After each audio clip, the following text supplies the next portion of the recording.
Hi, this is Neha. Please subscribe Chandika World. Hi, this is Neha. Please subscribe Chandika World.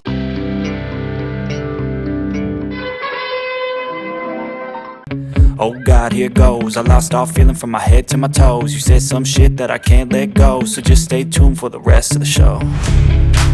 So have you ever felt betrayed? Switches how you see things. Realize something needs change. Cause I know you got me fucked up. Let me show you what's up. Cause enough is enough. I'll take a face full of pavement just to make a statement. I know there's no turning back. Oh God, adrenaline wasted. So mad I can taste it. అవసరం మనిషిని ఆలోచింపజేస్తుంది. అసలు ఏం జరగబోతుందనే విషయం మీద ఆసక్తి కనబరుస్తుంది. ప్రస్తుతం జరుగుతున్న యుద్ధ విధ్వంసం గురించిన ఆందోళన భూమి మీద నివసిస్తున్న మనందరిలో ఉంది. అసలు దీనికి మూలకారకుడైన అమెరికా అధినేత ఆంతర్యం ఏమిటి అనే కుతూహలం జ్యోతిష్య అభిమానులకు ఖచ్చితంగా ఉంటుంది.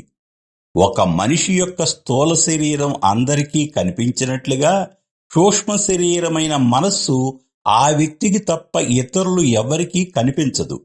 అయినప్పటికీ జ్యోతిష అధ్యయనం ఒక తపస్సులాగా ఆచరిస్తే ఎంతో కొంత ఖచ్చితంగా తెలుస్తుంది. ఈ యుద్ధం ఎటువంటి పరిణామాలకు దారి తీస్తుందనే ఉత్కంఠత సర్వత్రా నెలకొన్న ప్రస్తుత పరిస్థితుల్లో ట్రంప్ జాతకంలోని ముఖ్యమైన 6 గ్రహాల గురించి విశ్లేషణ చేయాలనే చిరు ప్రయత్నమే ఈ వీడియో. వీరి జాతకములో ధన లాభాధిపతి బుధుడు లాభస్థానంలో ఉన్నాడు. శని శుక్రులు వ్యయ స్థానంలో స్థితి.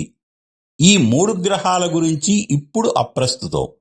మనం తెలుసుకోదగిన అత్యంత ముఖ్యమైన గ్రహాలు 6 ఉన్నాయి. చంద్రకేతువుల కలయిక చతుర్థ భావంలో, రవి రాహువుల కలయిక దశమ భావంలో, యోగకారకుడైన చతుర్థ భాగ్యాధిపతి కుజుడు లగ్నంలో, పంచమ అష్టమాధిపతి గురువు ద్వితీయ భావంలో వెరసి 6 గ్రహాల గురించి మనం తెలుసుకోవాలి. అంతేగాక సింహ, మేష, వృశ్చిక, వృషభ, కన్యా రాశుల విశిష్టత గురించి సంపూర్ణంగా తెలుసుకోవాలి. ఇప్పుడు జాతక చక్రం పరిశీలించండి. సింహలగ్నం. మేషాది 12 లగ్నాలలో సింహలగ్నం విలక్షణమైనది. ఆధిక్యత, సర్వ స్వతంత్రాభిలాష, పెత్తనం చెలాయించే గుణం, రాజసం, దృఢమైన సంకల్పం, ఆత్మవిశ్వాసం, తానే ప్రథముడిగా ఉండాలనుకునే ఆరాటం, ఇందుకోసం ఎంతటి పోరాటానికైనా వెనుదీయని మితిమీరిన అహం, ఇతరుల అభిప్రాయాలను స్వీకరించని కనీసం వినిపించుకోని నిర్లక్ష్య వైఖరి, ఇవన్నీ సింహలగ్న జాతకుల అద్వితీయ లక్షణాలు. మృగరాజు సింహం ఈ రాశికి గుర్తు. గ్రహరాజు రవి రాశ్యాధిపతి. సింహం అగ్నితత్వ రాశి, పురుష రాశి మరియు స్థిర రాశి. ఈ 3 ముఖ్య విషయాలు ఈ సందర్భంగా గుర్తుంచుకోవాలి. సింహలగ్నానికి చతుర్థ భాగ్యాధిపతి మరియు యోగకారకుడైన కుజుని లగ్నస్థితి. కుజుడు సహజ లగ్న భావానికి, సహజ అష్టమ భావానికి అధిపతి. కుజుని భావాధిపత్యాల సంగతి అలా ఉంచితే, ఆధిపత్యం చెలాయించటంలో రాజు తర్వాత యోధుడైన కుజునిదే అగ్రస్థానం. దీనికి తోడు అగ్నితత్వగ్రహం, పురుషగ్రహం. దూకుడు, చొరవ, కోపావేశాలు కుజుని సహజ లక్షణాలు. పైగా కుజునికి సింహరాశి మిత్రక్షేత్రం. మేష, వృశ్చిక, మకర రాశులలో కంటే కుజుడు సింహంలోనే అత్యధిక బలవంతుడు. సింహలగ్నం, లగ్నంలో కుజుడు, కుజుడే చతుర్థ భాగ్యాధిపతి, యోగకారకుడు. యోగజాతకుడనే విషయం అలా ఉంచితే ఎవర్నీ లక్ష్య పెట్టని వ్యక్తి అని చెప్పటమే నా ఉద్దేశం. తర్వాత విషయం పరిశీలిస్తే లగ్నాధిపతి రవి దశమ స్థానంలో స్థితి. ఇది వృషభ రాశి. సౌమ్యంగా, సుకుమారంగా, మృదువుగా ప్రవర్తిస్తూ అందరి నిర్ణయాలకు గంగిరెద్దులా తలాడించుతూ హృదయములో గుంభనంగా ఉంటూనే అంతిమంగా తమ నిర్ణయాలే అమలు చేసే అద్వితీయ లక్షణం వృషభంలో నిగూఢంగా ఉంది. పట్టుబడితే సడలింపు ఉండని నైజం. లగ్నం ప్రవృత్తిని, దశమం వృత్తిని తెలియజేస్తుంది. లగ్నాధిపతి దశమంలో ఉంటే రాజయోగం. దీనికి తోడు గ్రహరాజు రవి రాజ్యభావమైన 10వ ఇంట్లో ఉంటే అన్నింటా విజయమని జ్యోతిష శాస్త్ర వచనం. ఆజ్ఞలు జారీ చేయటమే గాని శిరసావహించే ధోరణి కాని సామరస్యత కాని ఉండవనే చెప్పాలి. రాజు రాజ్యభావములో ఉంటే ఆ భావానికే కాదు మొత్తం జాతకానికే బలమని చెప్పబడి ఉంది. బలవంతుడు మరొకరి మాట వినడు కదా అని భావం. అత్యధిక తెలివి, ధైర్య సాహసాలు, కీర్తి ప్రతిష్టలు, ప్రజాభిమానం, ప్రభుత్వ అధికారం, అత్యంత సానుకూల ఫలితాలు జాతకుడు పొందగలడు. రాహువు విషయం పరిశీలిస్తే వృషభం రాహువుకు ఉచ్చరాశి. ఉపచయ స్థానాలలో రాహువు బలవంతుడు. అందువలన దశమ కేంద్రమైన వృషభంలో రాహువు యొక్క ఆధిక్యత అపరిమితమనే చెప్పాలి. మొండితనం, ధైర్యం మేళవించిన విచిత్ర మొండి ధైర్యం గల స్వార్థపరుడు రాహువు. ధైర్య సాహస పరాక్రమాలలో గ్రహరాజు రవికి తీసిపోడు. తెలివిలో బుధుడి కంటే మరింత చురుకైనవాడు. సృజనాత్మకతలో శుక్రుని మించిన కళాకారుడు. కష్టించి పనిచేయటంలో శనితో సరిసమానంగా పరిశ్రమించగల కార్మికుడు. ఎటు నుండి ఎటైనా శీఘ్రంగా వ్యాపించగల పొగలాంటివాడు. తెగింపు గలవాడు. ఎవరిలోనైనా భీకర భయాలను పుట్టించి తన పంతమే నెగ్గించుకోగల నేర్పరి, అత్యంత సాహసి. ఇలాంటి రాహువుతో లగ్నాధిపతి రవి కలయిక గురించి చెప్పేది ఏముంటుంది? రవి రాహువులు అగ్గిపిడుగుల వంటి వారంటే అతిశయోక్తి ఎంతమాత్రం లేదు. అందువలన రవి రాహువుల ఉన్నత కారకత్వాల వలన జాతకుడు రాజకీయాలలో ప్రత్యర్థులను ఓడించి ఉన్నత పదవులు పొందగలరు, ఉన్నత శిఖరాలను అందుకోనూగలరు. అయితే అంతటితో తృప్తిపడని ఆధిక్య ధోరణి వీరిని నిరంతరం వెంటాడుతూనే ఉంటుంది. పూర్వజన్మ పుణ్యకర్మలు ఫలించి వర్తమాన పరిస్థితులు కలిసి వచ్చి ఆకస్మికంగా అధికారం చేజిక్కించుకుని అభివృద్ధి చెందటం వలన వీరి మాట శాసనమవుతుంది. రవిరాహువులకు సమసప్తకములో సహజ అష్టమ భావం వృశ్చికములో గల కేతు దృష్టి ఇందుకు దోహదపడుతుంది. జాతకుని యొక్క ఆత్మవిశ్వాసం, సంకల్ప బలం, ధైర్య సాహసాలు అన్నీ ఉపయోగపడి సమాజంలో ఒక విశిష్ట వ్యక్తిగా, భూమండలం మీద ఒక ప్రత్యేక వ్యక్తిగా గుర్తింపు లభిస్తుంది. ధన కనక వస్తు వాహన భూగృహ వస్త్రాభరణ శయ్యా సౌఖ్యాలు, పదవీ బిరుదులు, సన్మాన గౌరవాల గురించి ప్రత్యేకించి చెప్పవలసిన పని లేదు. రవిరాహువుల కలయిక నేను అనే వ్యక్తిత్వానికి మాత్రమే అత్యధిక ప్రాధాన్యతను ఇస్తుంది. మరెవ్వరినీ ఆమోదించని, ఆమోదించలేని, మరింత స్పష్టంగా చెప్పాలంటే ఇతరులనెవ్వరినీ లెక్క చేయని తత్వం అలవడుతుంది. రవిరాహువుల కలయిక ఇరుగ్రహాలకు అనువైన భావము రాజ్యభావం. ఒక రకంగా చెప్పాలంటే వృషభ రాశి కూడా ఇరుగ్రహాలకు యోగ్యమైన స్థానమే. రవికి 10వ భావం శ్రేష్టమైనదని ఇంతకు ముందే చెప్పుకున్నాం.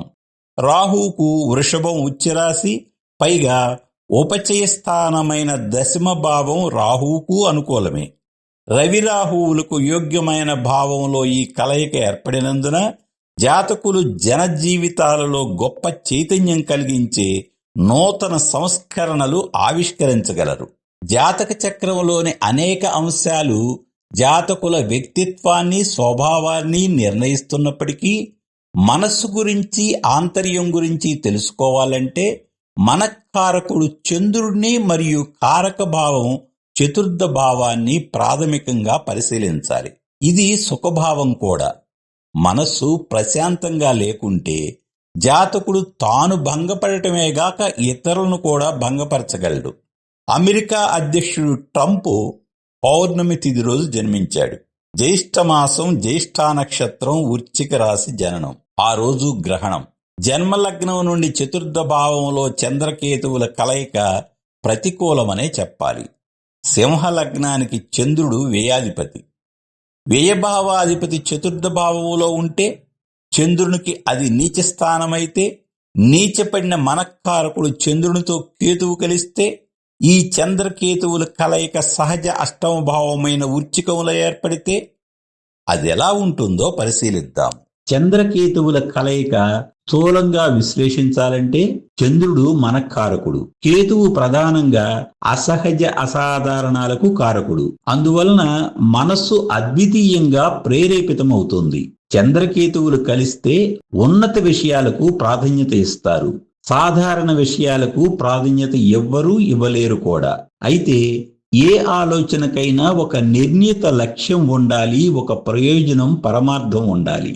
అందువలన లక్ష్య నిర్దేశం లేని జాతకులలో చంద్రకేతువుల కలయిక విపరీత ధోరణులకు కారణమవుతుంది. ఆ మాటకు వస్తే నవగ్రహాలన్నిటికీ దిగువ స్థాయి కారకత్వాలున్నాయి. వాటి కారణంగా ప్రతికూల అశుభ ఫలితాలున్నాయి. అదేవిధంగా ఎగువ స్థాయి కారకత్వాల వలన సానుకూల శుభ ఫలితాలు జాతకుల అనుభవంలోకి రావటం మీకు తెలుసు.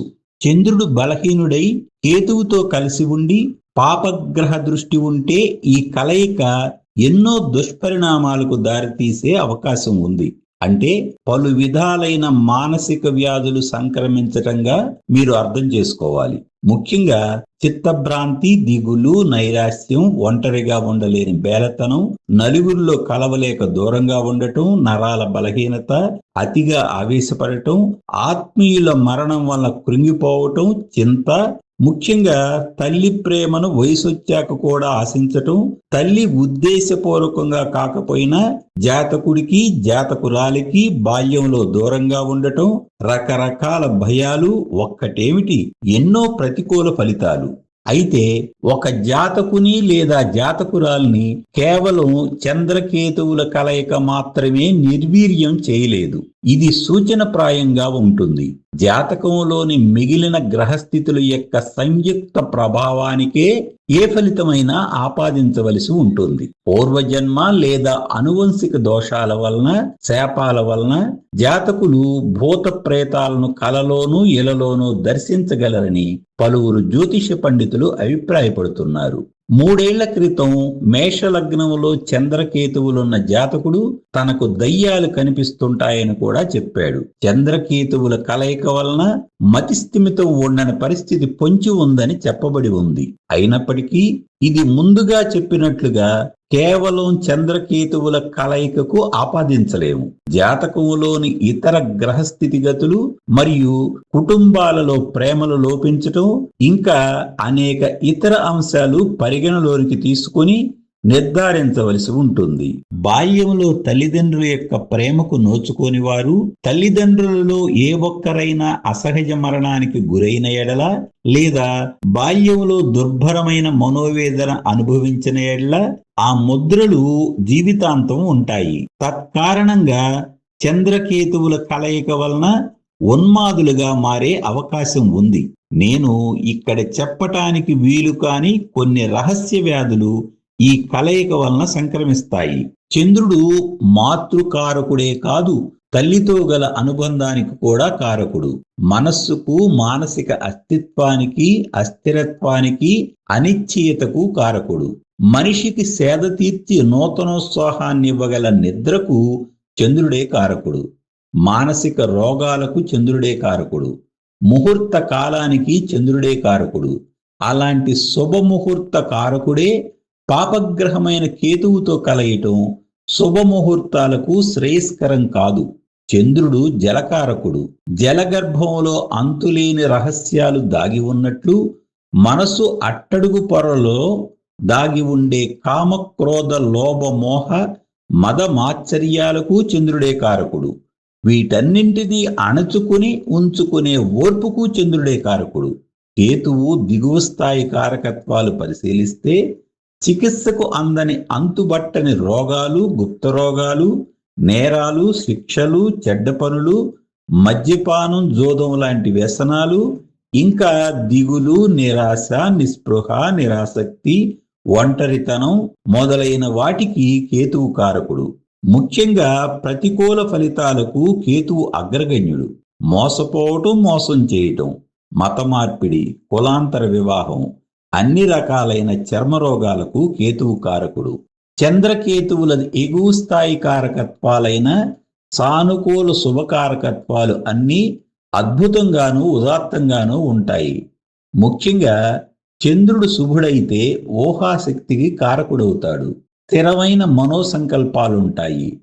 కేతువు ఈ విశ్వంలోని రహస్య విషయాలను, మర్మ విద్యలను, దైవీ శక్తులను, దివ్య దృష్టిని, భక్తిని, వేదాంత వైరాగ్యాలను, పరిశీలన పరిశోధన శక్తిని, ముఖ్యంగా అంతులేని జ్ఞానాన్ని మనసుకు పరిచయం చేస్తాడు. ఈ జ్ఞానం జాతకంలోని ఇతర కేంద్ర కోణాధిపతులను బట్టి, కేంద్ర కోణ స్థిత గ్రహాలను బట్టి అనేక విధాలుగా ఉంటుంది. జాతకంలోని జన్మ నక్షత్రానిది కీలక పాత్ర, జన్మరాశిది మరొక కీలక పాత్ర. అలాంటి జన్మరాశిలో కేతువు ఉంటే వారి జాతకంలో చంద్రకేతువుల పాత్ర, అది ఏ భావమైనా జాతకుల జీవితాన్ని ప్రభావితం చేస్తుందని చెప్పటమే నా ఉద్దేశం. చంద్రకేతువుల కలయిక ఆధ్యాత్మిక జ్ఞానాన్ని, మోక్షాన్ని ఇవ్వగలదని అందరూ అభిప్రాయపడే ఒక సాధారణ ఫలితం. మాటల కందని భావాలను చెప్పగల మనసు గురించి చెప్పటం అంటే ఆకాశాన్ని ఆవగింజంత చేసి చూపించటం లాంటిదే. మనం నిత్యం నివసించే గదిలో చీకటి ఏర్పడితే సంవత్సరాల తరబడి రోజు చూస్తున్న వస్తువుల్నే మనం అన్నీ సరిగ్గా చెప్పలేం. ఇక చీకటే ఒక గ్రహమైతే మనం ఎంతని చెప్పగలం? ఇప్పటి వరకు మనం 5 గ్రహాల ప్రభావం పరిశీలించాము. ఇప్పుడు ద్వితీయ భావమైన కన్యా రాశిలో పంచమ అష్టమాధిపతి గురువు యొక్క ప్రభావం పరిశీలిద్దాము. సింహలగ్నానికి గురువు పంచమాధిపతిగా శుభుడు. అష్టమాధిపత్యం కూడా ఉన్నందున తటస్థుడని భావిస్తారు. ఈ విధంగా 2 ఆధిపత్యాలు వచ్చిన సందర్భాలలో రెండింటి ఫలితాలు పరిగణలోనికి తీసుకోవటం సమంజసంగా ఉంటుంది. అయితే తొలుత కోణాధిపత్యం శుభత్వం ఉన్నందున మరియు గురువు సహజ శుభుడైనందువలన గురుదృష్టి శుభదృష్టిగానే పరిగణించాలి. కన్యారాశిలో ఉన్న అద్భుత లక్షణం సంయమనం. ఇంగ్లీషులో రిస్ట్రెయింట్ అంటారు. ఈ లక్షణం గురువును ప్రభావితం చేస్తుంది. ఇది ఏ విధంగా ఉపయోగపడుతుందో ఇప్పుడు పరిశీలిద్దాము. గురువుకు అష్టమాధిపత్యం ఉన్నందున ఆకస్మిక సంఘటనలు, అనూహ్య పరిణామాలు తోసుకొచ్చే అవకాశం ఉంది. సాధారణంగా ఒక వ్యక్తి తీసుకునే నిర్ణయాలు అతని జాతక ప్రభావం అయినప్పటికీ ఒక కుటుంబ యజమానిగా అతని నిర్ణయాల ప్రభావం ఆ మొత్తం కుటుంబం మీద ఉంటుందనేది నిర్వివాదాంశం. అదేవిధంగా ఇది అన్ని వ్యవస్థలకు వర్తిస్తుంది. అంటే రాష్ట్ర ముఖ్యమంత్రి తీసుకునే నిర్ణయాలు రాష్ట్ర ప్రజలను, దేశ ప్రధాని తీసుకునే నిర్ణయాలు దేశ ప్రజలను, అంతేగాక వర్తమాన పరిస్థితుల్లో అగ్రరాజ్యం అమెరికా అధినేత నిర్ణయాలు యావత్ ప్రపంచాన్ని ప్రభావితం చేస్తాయి. అందువలన కీలక పదవులలో ఉన్న వారికి సమర్థత ఒక్కటే ఉంటే సరిపోదు. సంయమనం, ఓర్పు తప్పనిసరిగా ఉండాలి. ఇతరులు ఎన్ని తప్పులు చేసినప్పటికీ కుటుంబ యజమానులు, రాష్ట్ర మరియు దేశ నాయకులు కోపావేశాలకు లోనుగాకుండా అత్యంత ఓర్పు, సంయమనాలతో వ్యవహరించాలి. ఇదే ధర్మం. విషయం ఏమంటే ట్రంప్ గారికి ప్రస్తుతం గురు మహర్దశలో శుక్ర అంతర్దశ నడుస్తున్నది. ఈ శుక్రదశలో మరలా గురువి దశ ప్రవేశించాక యుద్ధం ప్రారంభమైంది. శని విదశ ప్రవేశించాక యుద్ధ విరమణ జరుగుతుందని చెప్పటానికి దానికి ఇంకా 3 మాసాల వ్యవధి ఉంది. గోచార గురువు కర్కాటకంలోకి రావాలన్నా అంతే వ్యవధి ఉంది. జాతకాల సంగతి అలా ఉంచితే యుద్ధంలో పాల్గొన్న దేశాధినేతలకు సంయమనం కొరవడిందనే చెప్పాలి. నేను అభిప్రాయపడుతున్నదేమంటే దశమ భావమైన వృషభంలో రవిరాహువుల కలయిక వలన ట్రంప్ గారు నియంతలా వ్యవహరిస్తున్నారనేది సత్యదూరం కాదు. అదేవిధంగా చతుర్థ భావమైన వృశ్చికంలో నీచ చంద్రునితో కేతు కలయిక వలన ట్రంప్ గారి మనసు నియంత్రణలో లేదనేది కూడా సుస్పష్టం. ఏదైనా మంచి జరగాలంటే అది కూడా ట్రంప్ వలనే సాధ్యమవుతుంది. మనకు స్థూల రూపంలో కనిపించే ప్రతి సంఘటన ఎవరో ఒకరు ముందుగా వారి మనసులో సూక్ష్మ రూపంలో చూసే ఉంటారని మీకు అర్థమవుతుంది కదా. ఇలాంటి వినాశకర విధ్వంసాలు మనస్సులో దర్శించాలంటే అది కూడా ట్రంప్ నిర్వాకమే. మరి అలాంటి వ్యక్తి యుద్ధాన్ని ఆపాలని ఎందుకనుకుంటాడో పరిశీలిద్దాం. సింహలగ్నానికి గురుకుజులు శుభులు. లగ్నంలో ఉన్న యోగకారకుని కుజుని యొక్క 4వ ప్రత్యేక శుభదృష్టి చతుర్థ భావం పైన మరియు చంద్రకేతువులపై ఉంది. ఆ విధంగా చంద్రునికి నీచభంగం. పైగా ఆ భావాధిపతి శుభదృష్టి వలన చతుర్థ భావం బలపడింది. ట్రంప్ గారిది సంకీర్ణ మనస్తత్వమని ఈ సందర్భంగా గుర్తు చేస్తున్నాను. అదేవిధంగా గురువు యొక్క 9వ ప్రత్యేక శుభదృష్టి దశమ భావంపై మరియు రవి రాహువులపై ఉన్నందున ట్రంప్ గారి వైఖరిలో కొంత భూతదయ సంయమనాలకు ఖచ్చితంగా అవకాశం ఉంది. యుద్ధం ఎందుకు ప్రారంభమైనా ఎవరి వలన ప్రారంభమైనా అది వినాశనానికే దారితీస్తుంది. కావున యుద్ధం ఆగాలని నేను అమ్మవారిని ప్రార్థిస్తున్నాను.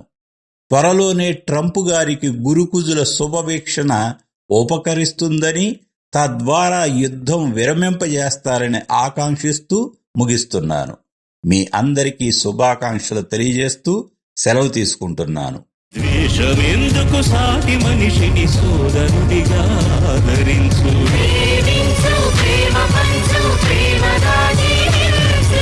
హింసలెందుకు సమస్యలను నవ్వుతో పరిష్కరించు.